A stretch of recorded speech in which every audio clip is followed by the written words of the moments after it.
You do not need a spell to become dangerous in the eyes of the past. Sometimes all it takes is a failed harvest, a sick neighbor, and one whisper repeated at the well. You wake as an ordinary woman. By nightfall, the village may call you something else. Accused, marked, guilty in the eyes of people who have not heard your answer. This story belongs mainly to late medieval and early modern Europe, where fear, religion, law, illness, and local grudges could turn suspicion into a survival test. The danger is not that every rumor is believed. The danger is that fear can make a community need someone to blame more than it needs the truth. A neighbor falls ill. Milk spoils. A storm ruins the grain. In a world without modern science, fear searches for a human face. If you are poor, widowed, outspoken, skilled with herbs, disliked by a neighbor, or simply alone, suspicion may find you faster. Your first survival rule is brutal. Understand that innocence may not protect you once a frightened community begins arranging a story around your name. The accusation begins quietly, not with a trial, not with chains, with a glance that lasts too long, a door that closes too quickly, a market that goes silent when you pass. Could you survive the first hour by staying calm? Or would your fear be retold as evidence by people who already expect a confession? The past gives you no safe script. Speak too much, and they may call you cunning. Speak too little, and they may say your silence hides guilt. Across regions and centuries, local officials, church authorities, and secular courts handled suspicion differently. But once accusation entered a record, survival became harder. Your neighbors are now witnesses. The people who borrowed your bread, shared your fire, and passed your door every morning can become part of the case against you. One person remembers an argument. Another claims to remember words you never spoke. A third insists bad luck came after you refused a favor. Could you repair your reputation? Perhaps. But reputation is not a wall of stone. It is a bridge made of other people's memories. The church bell sounds normal to everyone else. To you, it may sound like the village gathering to decide who you are allowed to be. Religion can comfort the terrified. It can also organize fear. In a world shaped by sin, omens, and divine punishment, suspicion can become moral danger. Your second survival rule is to understand power. Who speaks for you? Who benefits if you fall? Who loses a debt if you disappear? An accusation may begin with fear, but it can grow through property disputes, resentment, inheritance, jealousy, and old wounds no one wants to name. Could you trust your family? Some might defend you. Others might step back because standing too close to the accused can feel dangerous. Isolation becomes a weapon.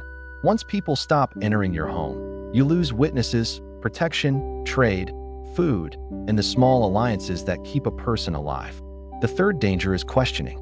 Not every place used the same procedures, but fear could push authorities toward answers they had already imagined. You are asked about neighbors, dreams, sickness, weather, herbs, prayers, animals, and enemies. Every answer can open another door beneath your feet. If you deny everything, they may call you hardened. If you confess under pressure, your own words can become the trap that closes. Could you survive by naming no one? That may protect the innocent. It may also make officials believe you are hiding more. Could you survive by naming someone else? That might shift danger away from you for one day, while spreading fear into another house. This is how fear multiplies. One accusation becomes two. Two begin to look like a pattern. Soon the village is not searching for truth. It is searching for enemies. Door, a neighbor's memory. Your body itself may be judged by the logic of the time. A scar, a mole, a birthmark, or old wound could be interpreted through fear instead of medicine. In a world without modern medicine, the line between healing and suspicion can become dangerously thin. You may have helped a sick neighbor last month. Now that same illness becomes a story.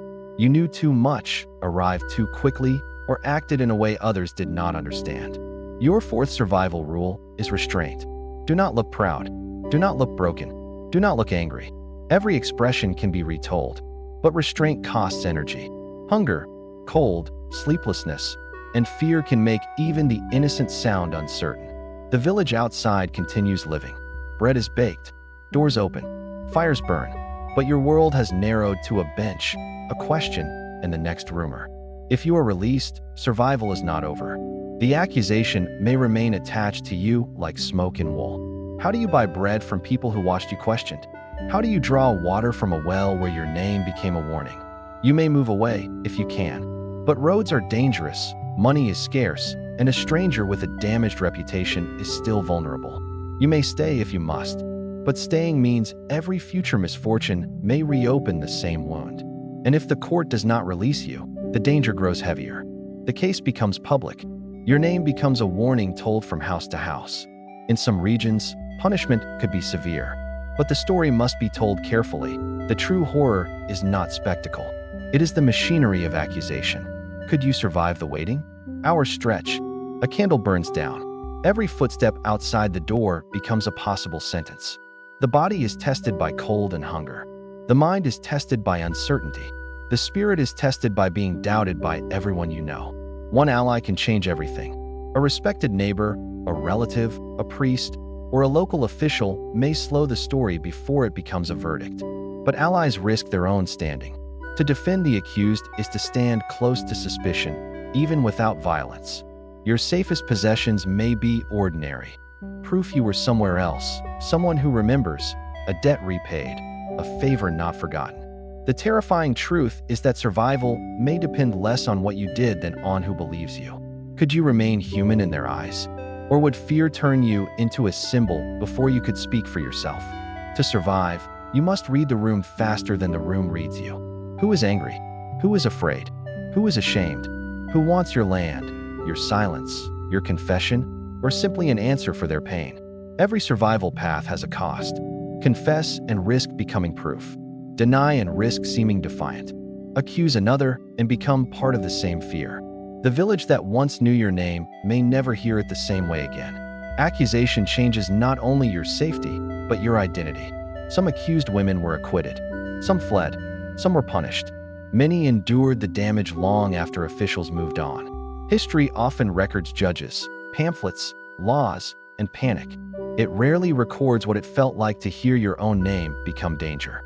So the question is not only whether you could prove innocence, it is whether you could survive a world where fear decided what innocence meant. Would you speak? Would you pray? Would you run? Would you trust the same people who whispered first? Would you protect another accused person, knowing the accusation could turn toward you by morning?